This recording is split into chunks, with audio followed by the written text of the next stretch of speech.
پیر کامل۔ گاڑی میں بیٹھ کر اسے سٹارٹ کرتے ہوئے سالار نے فرقان سے کہا، تمہاری سب سے ناپسندیدہ ڈش پالک گوشت ہے اور تم ان سے کیا کہہ رہے تھے؟ فرقان نے قہقہہ لگایا، کہنے میں کیا حرج ہے، ویسے ہو سکتا ہے وہ واقعی میں اتنا اچھا پکائیں کہ میں کھانے پر مجبور ہو جاؤں۔ تم جاؤ گے ان کے گھر؟ سالار گاڑی مین روڈ پر لاتے ہوئے حیران ہوا۔ بالکل جاؤں گا، وعدہ کیا ہے میں نے اور تم نے۔ میں تو نہیں جاؤں گا، سالار نے انکار کیا۔ جان نہ پہچان منہ اٹھا کر ان کے گھر کھانا کھانے پہنچ جاؤں؟ ڈاکٹر صبت علی صاحب کی فرسٹ کزن ہے وہ، اور وہ مجھ سے زیادہ تو تمہاری جان پہچان ہے ان کے ساتھ، فرقان نے کہا۔ وہ اور معاملہ تھا، انہیں مدد کی ضرورت تھی، میں نے کر دی اور بس اتنا کافی ہے۔ ان کے بیٹے یہاں ہوتے تو اور بات تھی، لیکن اس طرح اکیلی عورت کے گھر میں تو کبھی نہیں جاؤں گا۔ سالار سنجیدہ تھا۔ میں کون سا اکیلے جانے والا ہوں یار، بیوی بچوں کو ساتھ لے کر جاؤں گا۔ جانتا ہوں میرا اکیلا ان کے ہاں جانا مناسب نہیں، نوشین بھی ان سے مل کر خوش ہوگی۔ ہاں، بھابھی کے ساتھ چلے جانا کوئی حرج نہیں، سالار مطمئن ہوا۔ میں جاؤں تم کو بھی تو ساتھ چلنا ہے، انہوں نے تمہیں بھی دعوت دی ہے۔ میں تو نہیں جاؤں گا، میرے پاس اتنا وقت نہیں ہے۔ تم ہو نہ جانے کے لیے کافی ہے، سالار نے لاپرواہی سے کہا۔ سالار تم ان کے خاص مہمان ہو، تمہارے بغیر تو سب کچھ بیکار رہے گا۔ سالار کو اس کا لہجہ کچھ عجیب سا لگا، اس نے گردن موڑ کر فرقان کو دیکھا، وہ مسکرا رہا تھا۔ کیا مطلب؟ میرا خیال ہے انہیں تم داماد کے طور پر پسند آ گئے ہو۔ فضول باتیں مت کرو، سالار نے اسے ناراضی سے دیکھا۔ اچھا دیکھ لینا، پروپوزل آئے گا تمہارا اس گھر سے، سیدہ اماں کو تم ہر طرح سے اچھے لگی ہو، ہر بات پوچھی ہے انہوں نے مجھ سے تمہارے بارے میں، یہ بھی کہ تمہارا شادی کا کوئی ارادہ ہے کہ نہیں، اور ہے تو کب تک کرنے کا ہے۔ میں نے کہا کہ جیسے ہی کوئی اچھا پروپوزل ملا وہ فوراً کر لے گا۔ پھر وہ اپنی بیٹی کے بارے میں بتانے لگی، اب جتنی تعریف وہ اپنی بیٹی کی کر رہی تھی، اگر ہم اس میں سے 50% بھی سچ سمجھ لیں تو بھی وہ لڑکی کیا نام لے رہی تھی؟ ہاں آمنہ، تمہارے لیے بہترین ہوگی۔ شرم آنی چاہیے تمہیں، ڈاکٹر صبت علی صاحب کے رشتہ دار ہیں وہ، اور ان کے بارے میں فضول باتیں کر رہے ہو، سالار نے اسے جھٹکا۔ فرقان سنجیدہ ہو گیا۔ میں کوئی غلط بات نہیں کر رہا ہوں، تمہارے لیے تو اعزاز کی بات ہونی چاہیے کہ تمہاری شادی ڈاکٹر صبت علی صاحب کے خاندان میں ہو۔ جسٹ شٹ اپ فرقان، یہ مسئلہ کافی ڈسکس ہو گیا، اب ختم کرو، سالار نے سختی سے کہا۔ چلو ٹھیک ہے، ختم کرتے ہیں، پھر کبھی بات کریں گے، فرقان نے اطمینان سے کہا۔ سالار نے گردن موڑ کر چبھتی ہوئی نظروں سے اسے دیکھا۔ ڈرائیونگ کر رہے ہو، سڑک پر دھیان رکھو، فرقان نے اس کا کندھا تھپ تھپایا۔ سالار کچھ ناراضی کے عالم میں سڑک کی طرف متوجہ ہو گیا۔ سیدہ اماں کے ساتھ ان کا رابطہ وہیں ختم نہیں ہوا۔ کچھ دنوں کے بعد وہ شام ڈاکٹر صبت علی کے ہاں تھے جب انہوں نے اپنے لیکچر کے بعد ان دونوں کو روک لیا۔ سیدہ آپا آپ لوگوں سے ملنا چاہتی ہیں، مجھ سے کہہ رہی تھیں کہ میں آپ لوگوں کے ہاں انہیں لے جاؤں۔ میں نے ان کو بتایا کہ شام کو وہ لوگ میری طرف آئیں گے، آپ یہیں مل لیں۔ آپ لوگوں نے شاید کوئی وعدہ کیا تھا ان کے ہاں جانے کا، مگر گئے نہیں۔ فرقان نے معنی خیز نظروں سے سالار کو دیکھا، وہ نظریں چرا گیا۔ نہیں، ہم لوگ سوچ رہے تھے مگر کچھ مصروفیات تھی اس لیے نہیں جا پائے، فرقان نے جواباً کہا۔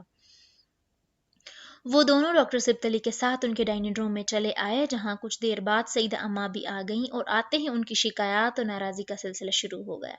فرقان انہیں مطمئن کرنے میں مصروف رہا، جبکہ سالار خاموشی سے بیٹھا رہا۔ اگلے ویکینڈ پر فرقان نے سالار کو سیدہ اماں کی طرف جانے کے پروگرام کے بارے میں بتایا۔ سالار کو اسلام آباد اور پھر وہاں سے گاؤں جانا تھا، اس لیے اس نے اپنی مصروفیت بتا کر سیدہ اماں سے معذرت کر لی۔ ویکینڈ گزارنے کے بعد لاہور واپسی پر فرقان نے اسے سیدہ اماں کے ہاں گزارے جانے والے وقت کے بارے میں بتایا۔ وہ اپنی فیملی کے ساتھ وہاں گیا تھا۔ سالار میں سیدہ اماں کی بیٹی سے بھی ملا تھا، فرقان نے بات کرتے ہوئے اچانک کہا۔ بہت اچھی لڑکی ہے، سیدہ اماں کے برعکس خاصی خاموش طبع لڑکی ہے، بالکل تمہاری طرح، تم دونوں کی بڑی اچھی گزرے گی، نوشین کو بھی بہت اچھی لگی ہے۔ فرقان تم صرف دعوت تک ہی رہو تو بہتر ہے، سالار نے اسے ٹوکا۔ میں بہت سیریس ہوں سالار، فرقان نے کہا۔ میں بھی سیریس ہوں، سالار نے اسی انداز میں کہا۔ تمہیں پتہ ہے فرقان، تم جتنا شادی پر اصرار کرتے ہو، میرا شادی سے اتنا ہی دل اٹھتا جاتا ہے، اور یہ سب تمہاری ان باتوں کی وجہ سے ہے۔ سالار نے صوفے کی پشت سے ٹیک لگاتے ہوئے کہا۔ میری باتوں کی وجہ سے نہیں، تم صاف صاف یہ کیوں نہیں کہتے کہ تم امامہ کی وجہ سے شادی نہیں کرنا چاہتے؟ فرقان یکدم سنجیدہ ہو گیا۔ اوکے، صاف صاف کہہ دیتا ہوں، میں امامہ کی وجہ سے شادی کرنا نہیں چاہتا۔ پھر؟ سالار نے سرد مہری سے کہا۔ یہ ایک بچگانہ سوچ ہے، فرقان اسے بغور دیکھتے ہوئے بولا۔ اوکے فائن، بچگانہ سوچ ہے۔ پھر؟ سالار نے کندھے جھٹکتے ہوئے کہا۔ Then you should get rid of it. Furqan نے نرمی سے کہا. I don't want to get rid of it, so. سالار نے ترکی بے ترکی کہا. فرقان کچھ دیر لاجواب ہو کر اسے دیکھتا رہا. میرے سامنے وہ دوبارہ تم سیدہ اماں کی بیٹی کی بات مت کرنا، اور اگر تم سے وہ اس بارے میں بات کرے تو تم صاف صاف کہہ دینا کہ مجھے شادی نہیں کرنی، میں شادی شدہ ہوں. اوکے، میں نہیں کروں گا اس بارے میں تم سے بات، غصے میں آنے کی ضرورت نہیں ہے. فرقان نے دونوں ہاتھ اٹھاتے ہوئے سلح جوئی سے کہا. مجھے تم سے کچھ ضروری باتیں کرنی ہیں، اس لیے تمہیں بلوایا ہے. سکندر نے مسکراتے ہوئے سالار کو بیٹھنے کا اشارہ کیا. وہ طیبہ کے ساتھ اس وقت لاؤنج میں بیٹھے ہوئے تھے اور سالار ان کے فون کرنے پر اس ویکینڈ پر اسلام آباد آیا ہوا تھا. سکندر عثمان نے قدر ستائشی نظروں سے اپنے تیسرے بیٹے کو دیکھا اور کچھ دیر پہلے ان کے ساتھ کھانا کھانے کے بعد کپڑے تبدیل کر کے ان کے پاس آیا تھا. سفید شلوار قمیص میں اور گھر میں پہنی جانے والی سیاہ چپل میں وہ اپنے عام سے حلیے کے باوجود بہت باوقار لگ رہا تھا. شاید یہ اس کے چہرے کی سنجیدگی تھی، یا پھر شاید وہ آج پہلی بار کئی سالوں کے بعد اسے بڑے غور سے دیکھ رہے تھے اور اعتراف کر رہے تھے کہ اس کی شخصیت پہ بہت وقار اور ٹھہراؤ آ گیا ہے.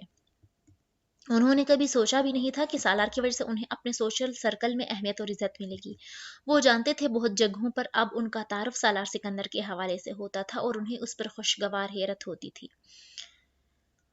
اس نے اپنی پوری ٹین ایج میں انہیں بری طرح خوار اور پریشان کیا تھا، اور ایک وقت تھا جب انہیں اپنے بیٹے کا مستقبل سب سے تاریک لگتا تھا. اپنی تمام غیر معمولی صلاحیتوں اور قابلیت کے باوجود، مگر ان کے اندازے اور خدشات صحیح ثابت نہیں ہوئے تھے. طیبہ نے خشک میوے کی پلیٹ سالار کی طرف بڑھائی. سالار نے چند کاجو اٹھا لیے. میں تمہاری شادی کے بارے میں بات کرنا چاہتا ہوں. کاجو منہ میں ڈالتے ہوئے وہ ایک دم رک گیا. اس کے چہرے کی مسکراہٹ غائب ہو گئی. سکندر عثمان اور طیبہ بہت خوشگوار موڈ میں تھے. اب تمہیں شادی کر لینی چاہیے سالار، سکندر نے کہا. سالار نے غیر محسوس انداز میں ہاتھ میں پکڑے ہوئے کاجو دوبارہ خشک میوے کی پلیٹ میں رکھ دیے. میں اور طیبہ تو حیران ہو رہے تھے کہ اتنے رشتے تو تمہارے بھائیوں میں سے کسی کے نہیں آئے جتنے تمہارے لیے آ رہے ہیں. سکندر نے بڑے شگفتہ انداز میں کہا. میں نے سوچا کچھ بات کرے تم سے. وہ چپ چاپ انہیں دیکھتا رہا. زاہد ہمدانی صاحب کو جانتے ہو؟ عثمان سکندر نے ایک بڑی ملٹی نیشنل کمپنی کے ہیڈ کا نام لیا. جی، ان کی بیٹی میری کلیگ ہے، رمشا نام ہے شاید.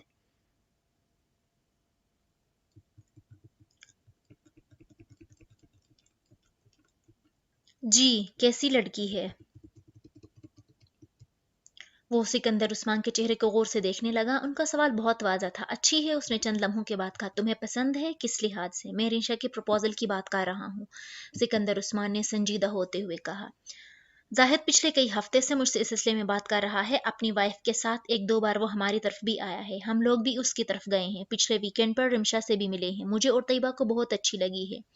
بہت ویل بیہیوڈ ہے، اور تمہارے ساتھ بھی اس کی اچھی خاصی دوستی ہے. ان لوگوں کی خواہش ہے، بلکہ اصرار ہے، کہ تمہارے ذریعے فیملیز میں کوئی رشتہ داری بن جائے. پاپا، میری رمشا کے ساتھ کوئی دوستی نہیں ہے، سالار نے مدھم اور ٹھہرے ہوئے انداز میں کہا. وہ میری کلیگ ہے، جان پہچان ہے، اور اس میں کوئی شک نہیں کہ وہ بہت اچھی لڑکی ہے، مگر میں اس سے شادی نہیں کرنا چاہتا. تم کہیں اور انٹرسٹڈ ہو؟ سکندر نے اس سے پوچھا. وہ خاموش رہا. سکندر اور طیبہ کے درمیان نظروں کا تبادلہ ہوا. اگر تمہارے کہیں اور دلچسپی ہے تو ہمیں کوئی اعتراض نہیں، بلکہ ہمیں خوشی ہوگی وہاں تمہاری شادی کی بات کرتے ہوئے، اور یقیناً ہم تم پر کوئی دباؤ نہیں ڈالیں گے اس سلسلے میں. سکندر نے نرمی سے کہا. میں بہت پہلے شادی کر چکا ہوں. ایک لمبی خاموشی کے بعد اس نے اسی طرح سر جھکائے ہوئے مدھم لہجے میں کہا. سکندر کو کوئی دشواری نہیں ہوئی یہ سمجھنے میں کہ اس کا اشارہ کس طرف تھا. ان کے چہرے پر یک دم سنجیدگی آئی. امامہ کی بات کر رہے ہو؟ وہ خاموش رہا. سکندر بہت دیر تک بے یقینی سے اسے دیکھتے رہے. اتنے عرصے سے اس لیے شادی نہیں کر رہے؟ سکندر کو جیسے ایک شوق لگا تھا. ان کا خیال تھا وہ اسے بھلا چکا ہے. آخر یہ 8 سال پرانی بات تھی. اب تک تو وہ شادی کر چکی ہوگی، اپنی زندگی آرام سے گزار رہی ہوگی. تمہاری اور اس کی شادی تو کب کی ختم ہو چکی. سکندر نے اس سے کہا. نہیں پاپا، اس کے ساتھ میری شادی ختم نہیں ہوئی. اس نے پہلی بار سر اٹھا کر کہا. تم نے اسے نکاح نامے میں طلاق کا اختیار دیا تھا، اور مجھے یاد ہے کہ تم اسے ڈھونڈنا چاہتے تھے تاکہ طلاق دے سکو. سکندر نے جیسے اسے یاد دلایا. میں نے اسے ڈھونڈنا تھا، مگر وہ مجھے ملی نہیں، اور وہ یہ بات نہیں جانتی کہ اس کے پاس طلاق کا اختیار ہے. وہ جہاں بھی ہوگی ابھی تک میری ہی بیوی ہوگی. سالار 8 سال گزر چکے ہیں، 1-2 سال کی بات تو نہیں ہے. ہو سکتا ہے وہ یہ جان گئی ہو کہ طلاق کا اختیار اس کے پاس ہے. یہ ممکن نہیں کہ وہ اب بھی تمہاری بیوی ہی ہو. سکندر نے قدرے مضطرب ہو کر کہا. میرے علاوہ تو کوئی دوسرا اسے یہ نہیں بتا سکتا، اور میں نے اسے اس حق کے بارے میں نہیں بتایا، اور جب تک وہ میرے نکاح میں ہے مجھے کہیں اور شادی نہیں کرنی۔ تمہارا کانٹیکٹ ہے اس کے ساتھ؟ سکندر نے بہت مدھم آواز میں کہا۔ نہیں، 8 سال سے اس سے تمہارا رابطہ نہیں ہوا، اگر ساری عمر نہ ہو تو تب بھی تم نہیں کرو گے؟ وہ خاموش رہا، اس کے پاس اس سوال کا کوئی جواب نہیں تھا۔ سکندر عثمان کچھ دیر اس کے جواب کا انتظار کرتے رہے۔ تم نے مجھ سے کبھی یہ نہیں کہا کہ تم اس لڑکی کے ساتھ ایموشنلی انوالوڈ ہو، تم نے تو مجھے یہی بتایا تھا کہ تم نے صرف وقتی طور پر اس کی مدد کی تھی، وہ کسی اور لڑکے سے شادی کرنا چاہتی تھی، وغیرہ وغیرہ۔ سالار اس بار بھی خاموش رہا۔ سکندر عثمان چپ چاپ اسے دیکھتے رہے۔ وہ اپنے اس تیسرے بیٹے کو کبھی نہیں جان سکے تھے، اس کے دل میں کیا تھا، اور اس تک ابھی وہ نہیں پہنچ سکے تھے۔ جس لڑکی کے لیے وہ 8 سال ضائع کر چکا، وہ باقی کی زندگی ضائع کرنے کے لیے تیار تھا۔ اس کے ساتھ اس کی جذباتی تعلق کی شدت کیسی ہو سکتی تھی، یہ اب شاید اسے لفظوں میں بیان کرنے کی ضرورت نہیں تھی۔ کمرے میں خاموشی کا ایک لمبا وقفہ آیا، پھر سکندر عثمان اٹھ کر اپنے ڈریسنگ روم میں چلے گئے۔ ان کی واپسی چند منٹوں کے بعد ہوئی۔ صوفہ پر بیٹھنے کے بعد انہوں نے سالار کی طرف ایک لفافہ بڑھا دیا۔ اس نے سوالیہ نظروں سے اسے دیکھتے ہوئے وہ لفافہ پکڑ لیا۔ امامہ نے مجھ سے رابطہ کیا تھا، وہ سانس نہیں لے سکا۔ سکندر عثمان ایک بار پھر صوفے پر بیٹھ چکے تھے۔ یہ 5-6 سال پہلے کی بات ہے، وہ تم سے بات کرنا چاہتی تھی۔ فون ناصرہ نے اٹھایا تھا اور اس نے امامہ کی آواز پہچان لی تھی۔ تب تم پاکستان میں تھے، ناصرہ نے تمہارے بجائے مجھ سے اس کی بات کرائی۔ اس نے مجھ سے کہا کہ میں تم سے اس کی بات کراؤں۔ میں نے اس سے کہا کہ تم مر چکے ہو، میں نہیں چاہتا کہ وہ تم سے رابطہ کرے، اور جس مصیبت سے ہم چھٹکارا پا چکے ہیں ان میں دوبارہ پڑے۔ مجھے یقین تھا کہ وہ میری بات پر یقین کر لے گی، کیونکہ تم کئی بار خودکشی کی کوشش کر چکے تھے۔ وہ وسیم کی بہن تھی، تمہارے بارے میں یہ سب جانتی ہوگی۔ کم از کم ایک ایسی کوشش کی تو وہ خود گواہ تھی۔ میں اسے نکاح نامے میں موجود طلاق کے اختیار کے بارے میں نہیں بتا سکا، نہ ہی اس طلاق نامے کے بارے میں جو میں نے تمہاری طرف سے تیار کرایا تھا۔ تمہیں جب میں نے امریکہ بھجوایا تھا تو تم سے ایک سادہ کاغذ پر سائن لیے تھے۔ میں چاہتا تھا کہ مجھے ضرورت پڑے تو میں خود ہی طلاق نامہ تیار کرا لوں۔ یہ قانونی یا جائز تھا کہ نہیں اس کا پتہ نہیں، مگر میں نے اسے تیار کروا لیا تھا، اور میں امامہ کو اس بارے میں بتانا چاہتا تھا اور اسے تمام پیپرز بھی دینا چاہتا تھا، مگر اس نے فون بند کر دیا۔ میں نے نمبر ٹریس آؤٹ کرایا، وہ کسی PCO کا تھا۔ اس نے کچھ دنوں بعد 20,000 کے کچھ ٹریولرز چیک مجھے اس نے ڈاک کے ذریعے بھجوائے، اس کے ساتھ ایک خط بھی تھا۔ شاید تم نے اسے کچھ رقم دی تھی، اس نے وہ واپس کی تھی۔ میں نے تمہیں اس لیے نہیں بتایا کیونکہ میں نہیں چاہتا کہ تم دوبارہ اس معاملے میں انوالو ہو۔ میں امامہ کی فیملی سے خوف زدہ تھا، مجھے اندیشہ تھا کہ وہ تب بھی تمہاری طاق میں ہوں گے، اور میں چاہتا تھا کہ تم اپنا کیریئر بناتے رہو۔ وہ لفافہ ہاتھ میں پکڑے رنگ بدلتے چہرے کے ساتھ سکندر عثمان کو دیکھتا رہا۔ کسی نے بہت آہستگی کے ساتھ اس کے وجود سے جان نکال لی تھی۔ اس نے لفافہ کو ٹیبل پر رکھ دیا۔ وہ نہیں چاہتا تھا کہ طیبہ اور سکندر اس کے ہاتھ کی کپ کپاہٹ کو دیکھ سکیں۔ وہ دیکھ چکے تھے، مگر اس کے حواس چند لمحوں کے لیے بالکل کام کرنا چھوڑ گئے تھے۔ اپنے سامنے پڑی ٹیبل پر رکھے اس لفافے پر ہاتھ رکھے وہ کچھ دیر اسے دیکھتا رہا، پھر اسے ٹیبل پر رکھے اس نے اس کے اندر موجود کاغذ کو نکال لیا۔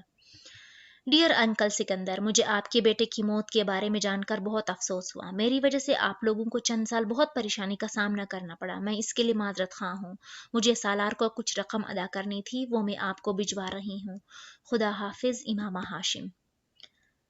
سالار کو لگا وہ واقعی مر گیا ہے۔ سفید چہرے کے ساتھ اس نے کاغذ کے اس ٹکڑے کو دوبارہ لفافے میں ڈال دیا۔ کچھ بھی کہے بغیر اس نے لفافہ تھاما اور اٹھ کھڑا ہوا۔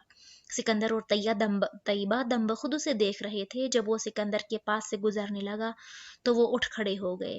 سالار، وہ رک گیا۔ سکندر نے اس کے کندھے پہ ہاتھ رکھ دیا۔ جو کچھ بھی ہوا نادانستگی میں ہوا۔ میں نہیں جانتا تھا کہ اگر تم نے کبھی مجھے امامہ کے بارے میں اپنی فیلنگز بتائی ہوتی تو میں کبھی یہ سب کچھ نہ کرتا۔ میں اس سارے معاملے کو کسی اور طرح ہینڈل کرتا یا پھر اس کے ساتھ رابطہ کرا دیتا۔ میرے بارے میں اپنے دل میں کوئی شکایت یا گلہ مت رکھنا۔ سالار نے سر نہیں اٹھایا، اس نے نظر نہیں ملائی، مگر سر کو ہلکی سی جنبش دی۔ اسے ان سے کوئی شکوہ نہیں تھا۔ سکندر نے اس کے کندھے سے ہاتھ ہٹا لیا۔ وہ تیزی سے کمرے سے نکل گیا۔ سکندر چاہتے تھے وہ وہاں سے چلا جائے۔ انہوں نے اس کے ہونٹوں کو کسی بچے کی طرح کپکپاتے ہوئے دیکھا تھا۔ وہ بار بار انہیں بینچ کر خود پر قابو پانے کی کوشش کر رہا تھا۔